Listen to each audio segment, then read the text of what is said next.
TP രക്തസാക്ഷിയായിട്ട് 14 വർഷം പൂർത്തിയാവുകയാണ്. അപ്പോൾ ഇന്നത്തെ ദിവസം തീർച്ചയായിട്ടും അതൊരു യാദൃശ്ചികതയെന്നോണം ഒരു കോയിൻസിഡൻസായിട്ട് ഇന്നത്തെ തിരഞ്ഞെടുപ്പ് വിധി കൂടി വരികയാണ്. 17 വർഷങ്ങൾക്ക് മുമ്പ് സഖാവ് TP ഉൾപ്പെടെയുള്ള ആളുകൾ ഉയർത്തിയ ഒരു രാഷ്ട്രീയമുണ്ട്. ഒരു പാർട്ടിയുടെ CPMൻ്റെ അങ്ങേയറ്റത്തെ നയവ്യതിയാനങ്ങൾക്കെതിരെ അതിശക്തമായി കലഹിച്ചാണ് അദ്ദേഹം പാർട്ടിയിൽ നിന്ന് പുറത്തു പോവുകയും പുതിയ പാർട്ടി രൂപീകരിക്കുകയും ചെയ്തത്. അതിനുശേഷം TPയെ അല്ലെങ്കിൽ ഞങ്ങളെയൊക്കെ ഇല്ലാതാക്കാനുള്ള വളരെ വലിയ ശ്രമങ്ങൾ നടന്നുകൊണ്ടിരുന്നു.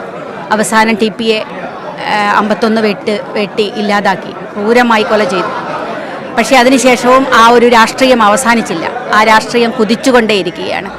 ഇന്ന് ഈ തെരഞ്ഞെടുപ്പ് ഘട്ടം എത്തിയപ്പോൾ നമുക്ക് കാണാൻ സാധിച്ചത് ഒരു പാർട്ടിക്കുള്ളിൽ നിന്ന് നിരവധി ആളുകൾ, അതിൻ്റെ സംസ്ഥാന കമ്മിറ്റി മെമ്പർ, ജില്ലാ സെക്രട്ടേറിയറ്റ് മെമ്പർ, മുൻ MLA, മന്ത്രി ഉൾപ്പെടെയുള്ള ആളുകൾ ആ പാർട്ടിക്ക് പുറത്തു വന്ന് വിമത ശബ്ദങ്ങളായി വരുന്നു, മത്സരിക്കുന്നു.